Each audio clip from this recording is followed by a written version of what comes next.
Hello दोस्तों, जय हिंद, वंदे मातरम। आज हम फिर उपस्थित हुए हैं आप लोगों के सामने कुछ अपने विचारों को शेयर करने के लिए, कुछ अपने विचारों को लोगों तक पहुंचाने के लिए। तो मैंने देखा अभी जो रिसेंटली जो चुनाव हुए राजस्थान, मध्य प्रदेश एंड छत्तीसगढ़ में, तो बीजेपी ने गजब का प्रदर्शन किया और उसके साथ साथ प्रचंड बहुमत हासिल किया। जैसे कि राजस्थान में आप देख सकते हो, राजस्थान में 199 सीटों पर बीजेपी ने 115 सीट उस पर जीत दर्ज की। और देखा जाए कांग्रेस ने को 69 सीटों पर चुनाव में जीत मिली। और इसके बाद अगर देखा जाए बहुजन समाज पार्टी को 2 सीटों पर जीत हासिल हुई है। तो कहीं कहीं देखा जाए तो बीजेपी का वोट परसेंटेज पीछे कई वर्षों के अपेक्षा देखा जाए तो काफ़ी बड़ा हुआ है। अगर मध्य प्रदेश में देखा जाए तो इस समय उसमें भी 230 सीटों पे चुनाव हुए, तो 160 सीट बीजेपी के खाते में आई। मतलब जबरदस्त जीत हासिल की बीजेपी। उसके बाद कांग्रेस को 65 सीटों पे संतोष करना पड़ा, और वो अलग चीज़ है। लेकिन अगर देखा जाए तो छत्तीसगढ़ में भी 90 सीटों पे चुनाव हुए, 54 सीटें बीजेपी के खाते में आई। अब घमासान राजस्थान में सीएम पद के लिए मचा हुआ है।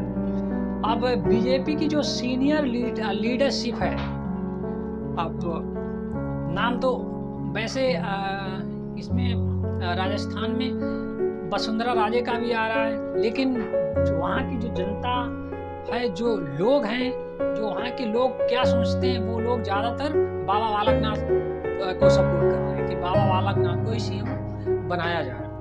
और वहाँ वसुंधरा राजे भी अपना शक्ति प्रदर्शन कर रही हैं जयपुर में, और उनको भी दिल्ली बुलाया गया है। लेकिन कहीं कहीं बीजेपी को ये सोचना होगा कि खाली वसुंधरा राजे के चेहरे पे चुनाव नहीं जीती बीजेपी राजस्थान में।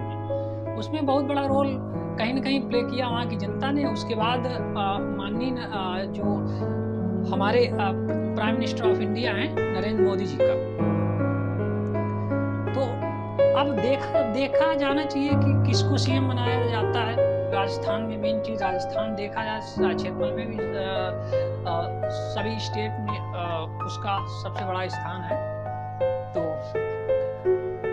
हमारा विचार है, मेरा मानना है, और मैं जहाँ तक सोचता हूँ तो उसमें बाबा बालकनाथ जो तिजारा सीट से उनको जीत मिली है, तो उनको कहीं न कहीं सीएम बनाया जाए इस समय तो बहुत अच्छा होगा बीजेपी के लिए। क्योंकि बाबा हैं, जैसे यूपी में योगी आदित्यनाथ जी हैं, बढ़िया शासन चलाते हैं और लगातार दूसरी बार विजय मिली उनको।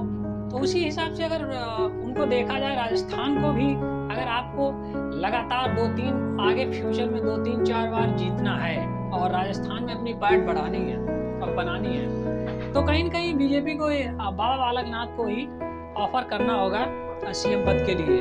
और ठीक भी है, अब संत हैं, पूरी तरह से जनता की सेवा में रत रहेंगे, और ना कोई उनको इस बात से मतलब कि पैसा बचाया जाए या पैसा मतलब पीछे किया जाए, इस बात से नहीं। मतलब संत को क्या फर्क पड़ता है यार, उसको जनता की सेवा के लिए ही, उसका सारा जीवन जनता की सेवा के लिए अर्पण होता है।